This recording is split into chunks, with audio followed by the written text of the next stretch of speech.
The valley was draped in a shroud of storm, rain drumming on the rocks and mud like the anxious heartbeat of the land itself.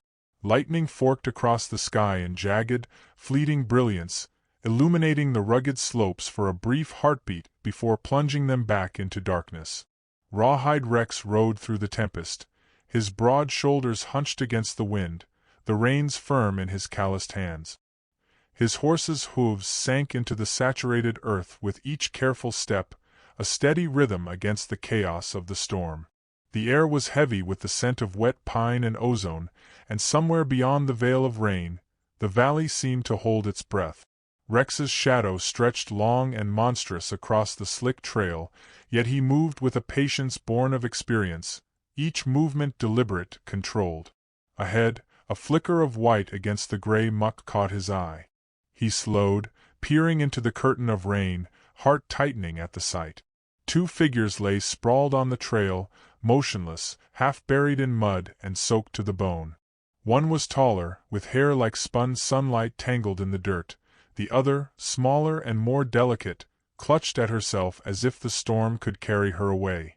Rex dismounted without hesitation, feeling the familiar surge of responsibility that came when the helpless were within reach. He knelt, careful not to startle them, lifting each gently, aware that every movement might cause pain. His hands were strong but tender, and in the small, fragile weight of their bodies, he sensed something deeper than duty, a stirring of kinship, of instinctive protection. He carried them to his cabin, the wooden structure glowing faintly through the rain. Inside, the fire blazed, warm and golden, casting flickering shadows across their pale, shivering faces. He laid them near the hearth, offering blankets, water, and careful, deliberate care to their bruises and lacerations. The taller one stirred first, eyes flickering open like dawn breaking over distant ridges.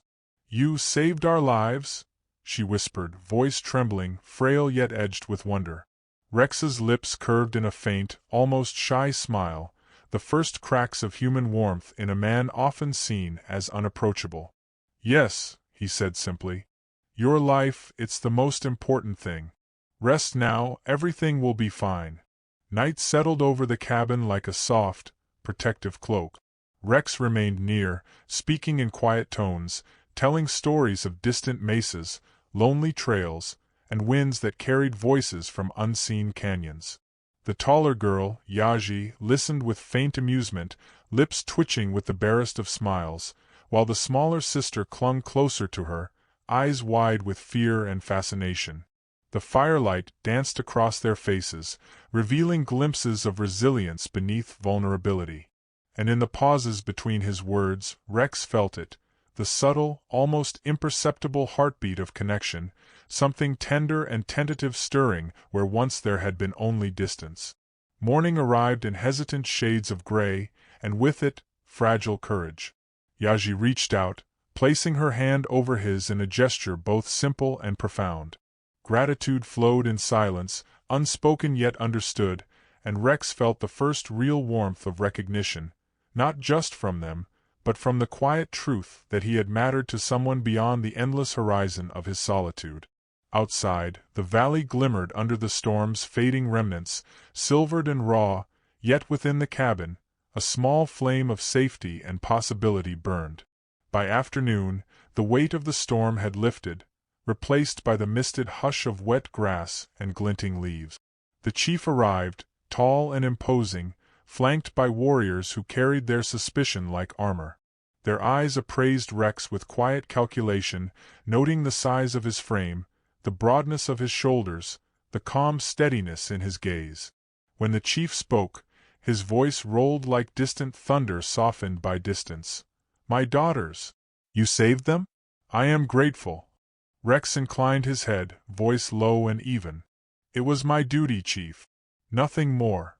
The chief's gaze lingered, sharp and thoughtful, before he produced a reward. A stallion of midnight black, sleek and powerful, muscles coiling beneath wet fur that gleamed in the dim light. Silver spurs, polished and gleaming, completed the offering. A gesture of gratitude, honor and respect, though Rex's attention remained elsewhere. His eyes lingered on Yaji, the taller daughter, whose presence carried a quiet strength despite the frailty that had first drawn his concern. In her subtle movements, her cautious smiles, and the gentle arch of her brow, he recognized something extraordinary. Days blended into a rhythm of learning and quiet intimacy. Yaji visited under the pretext of archery, and Rex guided her hands, teaching her the careful focus required to draw and release an arrow. Her fingers brushed his at times, and each fleeting contact left a soft pulse behind in his chest. He showed her how to tend to the cattle, to read their temperaments, anticipate their needs, to move among them with patience and care.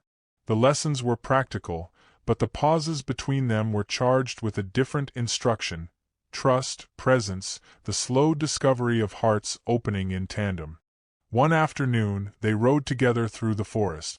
Shafts of sunlight filtered through the wet canopy, catching droplets on leaves that sparkled like tiny stars. By a small lake, they dismounted, allowing the horses to drink while they knelt at the water's edge.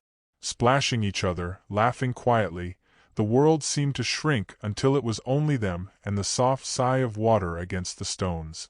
"This place, everything feels easier with you," Yaji said, voice low, almost reverent. Rex's reply came as a whisper, half confession, half truth. "Without you, all of it would feel incomplete." Behind a clump of birches, the smaller sister watched, giggling quietly, her eyes filled with both admiration and relief. The valley, as if recognizing the shift, seemed to hold its breath. The fragile rhythm of peace could not last forever.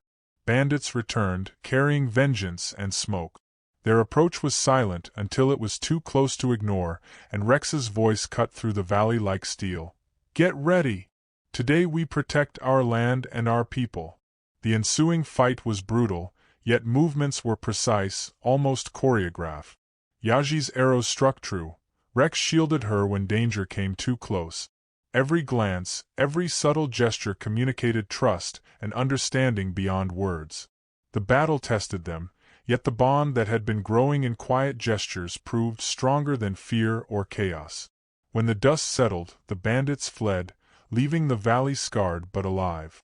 The chief's voice later carried the weight of history as he pronounced, "Cole, you saved my daughter's lives and won our hearts with your bravery and love.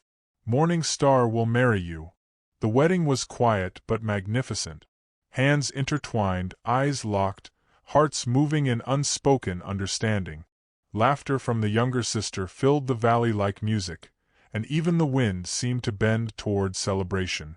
Every touch, every glance, spoke of a love that had grown slowly, deliberately, through shared care, silent respect, and mutual protection. Years later, sunlight bathed the cabin in gentle gold.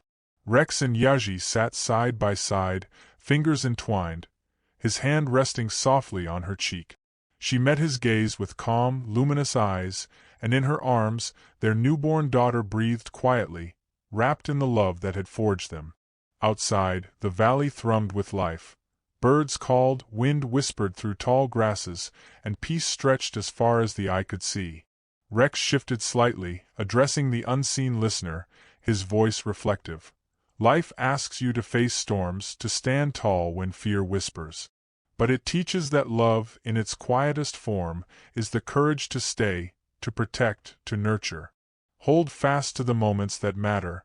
They shape the soul in ways you may not see immediately, yet their memory lingers, steadfast as the mountains."